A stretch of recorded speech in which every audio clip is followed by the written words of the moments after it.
Blessings, beloved. This is Empress Reverend Chakrawanda coming back with part 2 of Clearing Beliefs, Mastering Your Mind. I think that's what the title was.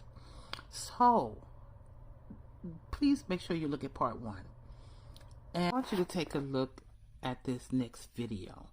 It is a perfect example of working with that part of your mind that has the highest control and driving. That's the unaware, the subconscious, unconscious mind operating 80% without you being aware. Check this out, because it requires, she's demonstrating through working in a garden what's required and helping you understand as she's showing how to pull things up. Equate that to what I'm trying to get across about the importance of doing that inner work. We talk about roots. Look at that. Look how deep that runs. It's all the way over here with something that has nothing to do with it. So when you're saying you're trying to heal or you need to align your root chakra, think about the kind of depth of work you have to be doing for me to get all this out. I just came over here for the mint bush, but the mint has now rooted itself to the rest of these plants. So in order for me to get the mint out, I got to take the other stuff out with it. What does that tell me?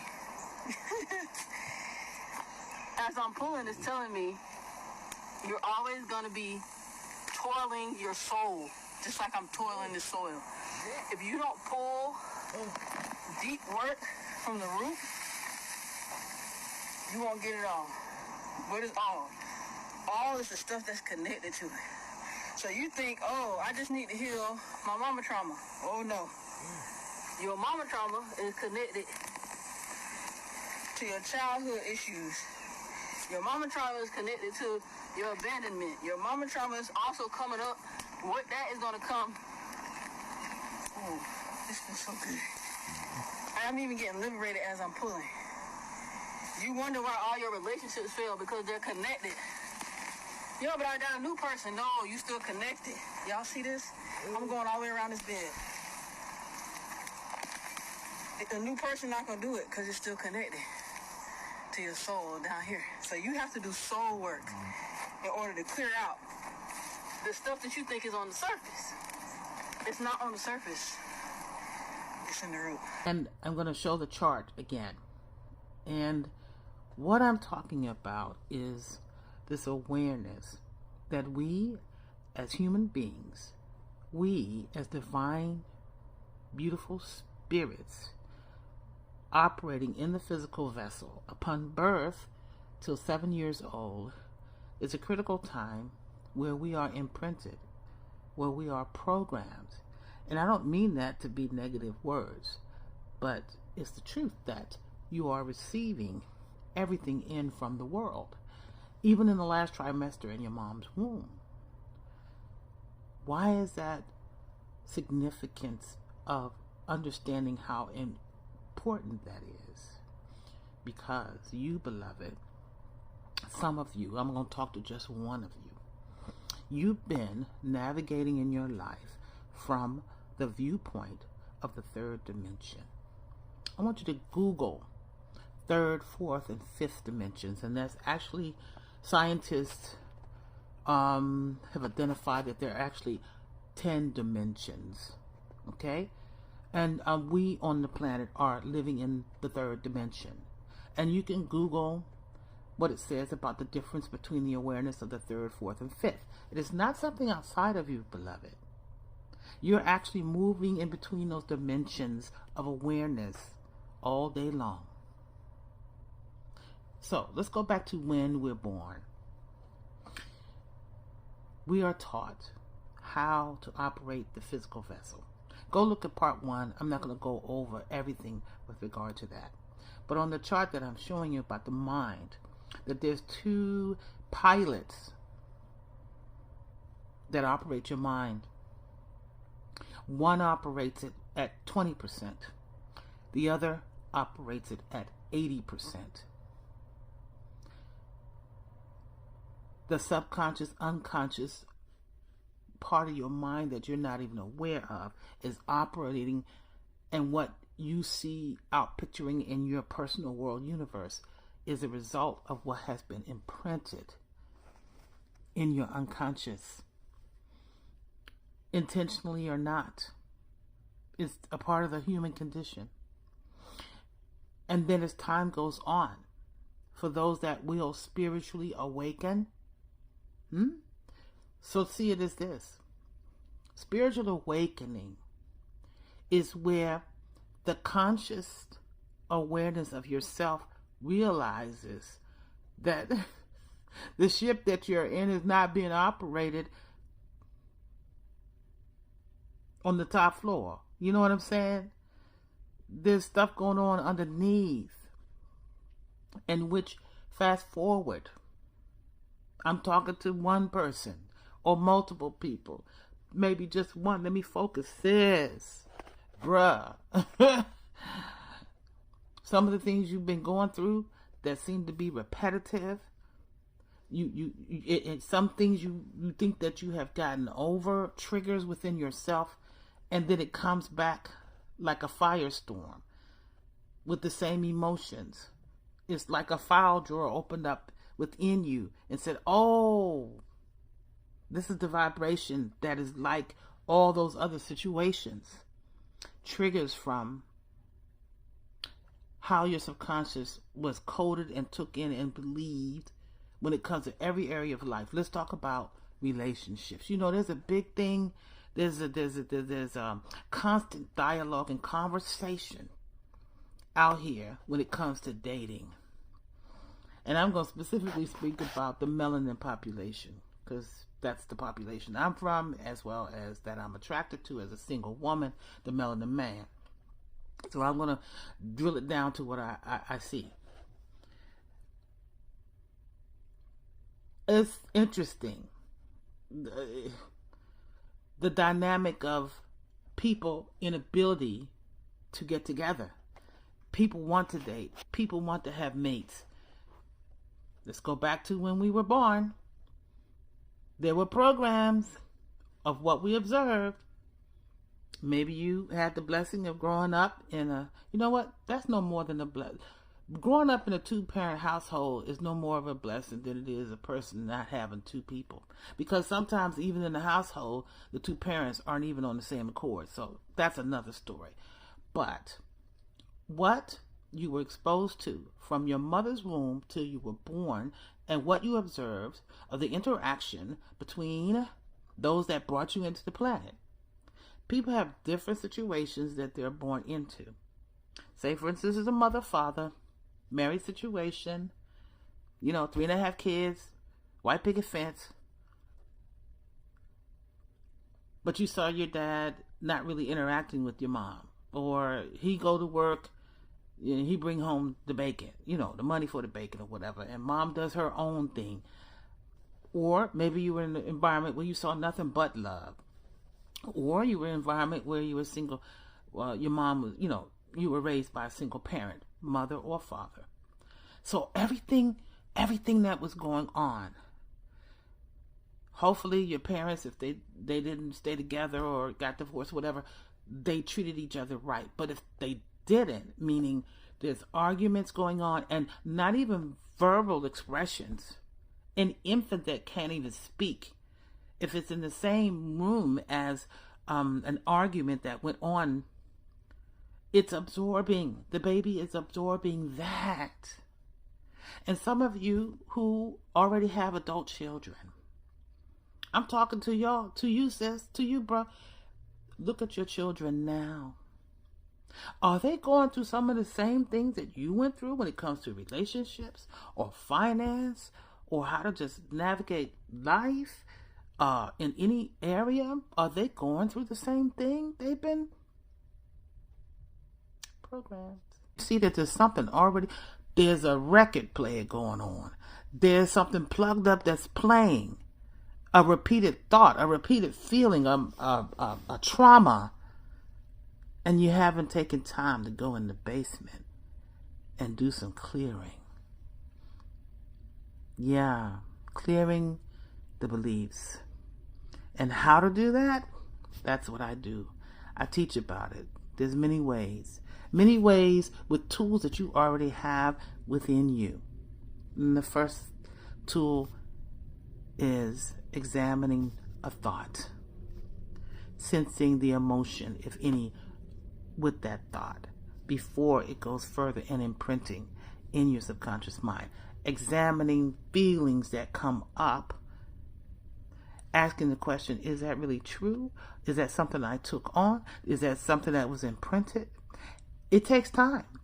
And one of the main ways to make way for the continued evolution of you appreciating this life as a gift is to spend the time necessary with yourself. You've got the inner child concept as well. Yeah, digging down, asking the questions. What am I really believing? What is the program that is going on? Wonderfully and fearfully made. I almost like to continue the series, as I do want to share more about what if we had the scenario, you as a child were introduced to your beautiful spiritual beingness. And for me, I think one of the first things that I would do if my children were infants, but let me just put a side note. When I was going along in life at the third dimensional view, first of all, I was raised Baptist, Catholic, and then I had a little sprinkle of Pentecostal, and I still had a question within me since I remember being a little girl. I'm gonna get transparent. So, coming up in the traditional Baptist small church, and I love everyone. When I went there, I, participated in the choir. I was in leadership in some of the churches I've been in, Church is a business. It's a main part of it that's just a business, It wasn't until, as me having this inner question, the question that I would have is, I have faith and believe that I can do a certain thing or that things will turn over, but I literally still felt fear around it. And that was always a big question. You know what I'm saying? Where you have an intention, you say affirmations, but the fear, you can viscerally still feel fear. Now, one of the concepts that I was raised around in observation, not directly, but going to church and watching TV, different things, is that fear that comes up is something outside of you, an adversarial energy. I didn't disbelieve it, but it sure had a whole lot of power to think of it that way. It wasn't until I broke free from even acknowledging an adversarial power over me. If I look at the story, the traditional beautiful story of the Bible, where Jesus, conquered all of that and allowed us to be free because he demonstrated that, well, to me, why would I even acknowledge the adversarial energy after that if the struggle was already won, right? I'm not gonna give fire or energy by speaking. You know how some people say, "Oh, the devil's busy. Devil made me do it," or "But yeah, the devil's just busy." It boggles my mind when people say that, because to me, power is in the tongue. Everything that we say, even everything we say. A thought. Do you understand the science of a thought? Is embedded. So I'm not going to stir all that up.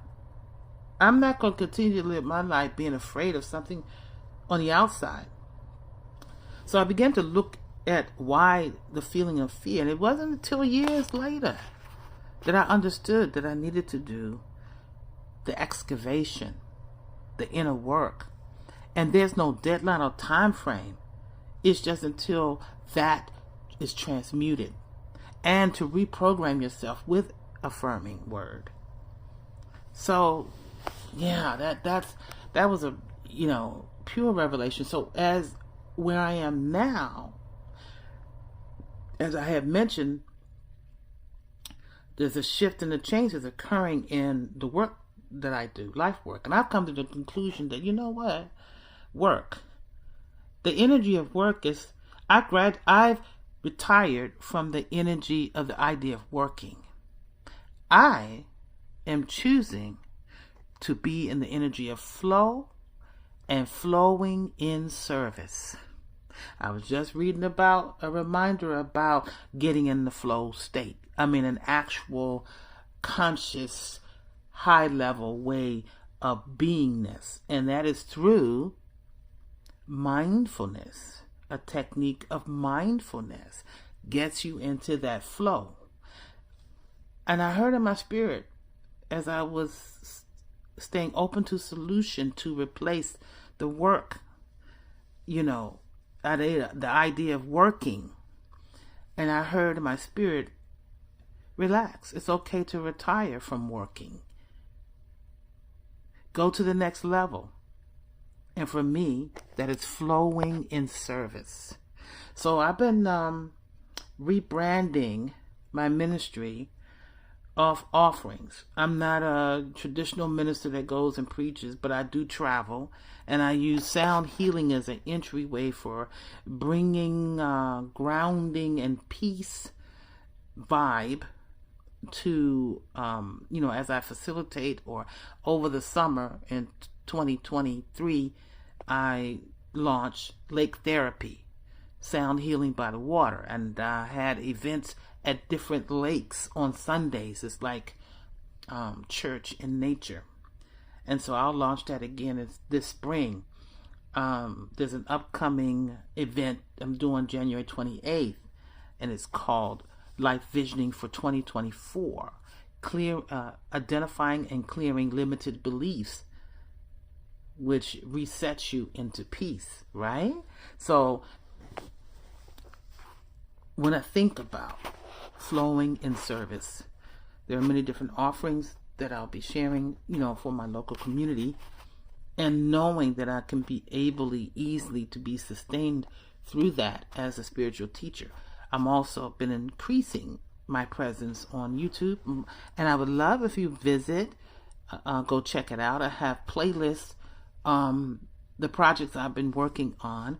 I am a meditation and affirmation artist, and I'm also a certified sound healer. And what was the other thing I had up there? Sound healing, meditation, and affirmation artist, and also a transformational life guide. So I'm going to be opening my calendar again to take life guide sessions, readings. Typically they're like 90 minutes long, and I actually research your energetic blueprint to understand how you are wired spiritually, or your spiritual anatomy, and there are other aspects of that. So when I meet with you, and you present your life experience that's going on in one area of life that you want to experience transformational change, and so I guide you through that. I become your accountability partner, helping you to get from where you are to where you want to be. And I especially have a fondness for those of you, especially women, that are looking to go through a transition with regard to your career and life work that you're being called into. I've done that over and over again many times, different careers, crossing that bridge, building that faith, using your visioning, and enhancing it with uncovering those unconscious beliefs that may be blocking you from moving forward. But peace and blessings. Thanks for coming on again. I think there'll be another part to this, and I think I'm going to combine the videos so that they become one long video on YouTube. But stay tuned. Any comments I would love, that is in alignment with what I'm speaking about. Do you agree? How do you feel? Do you have a child? And if you were aware, like you are now, or learning to help them understand the fullness of who they are, teaching your child how to soothe themselves, teaching them about mindfulness, about meditation. There's guided meditations out there for children. Did y'all know? I got resources, I'm gonna tell you. But being able for your child to know how to calm themselves through breath work, through meditation, being able to have your child explain to you using their spiritual eyes and their spiritual ears, to explain how they're feeling, to be able to work with them in a very highly conscious way, because they have the capability. They're already designed and equipped when they come on the planet, and everything that's being impressed upon them in some ways can dampen their natural ability. That's the other thing. Some of y'all got children that got some gifts. That's galactic. That's universal. That's etheric. And you're afraid. Our children are our ancestors reincarnated. Some of y'all, your children are the healer for your family. Just like you. When you were born, you were the healer for your family, and you still are. And sometimes there's a distance that can be created between parents and their children, especially when they grow up and they go on their own, and depending on if you was raised in a religious environment or not. If you're looking at some of this metaphysical, higher dimensional teachings, and it resonates with you 1,000%, and this part of spiritual awakening is some people gonna fall off. Family and friends. And it's you learning how to be able to operate in this dimension and operate from the higher dimensions at the same time. You become an alchemist. You don't have to go out of your way convincing anybody. You learn how to flow with grace and ease. Stay tuned. Thank you for checking in. Check out the YouTube at Empress Chakra Wanda. Bye.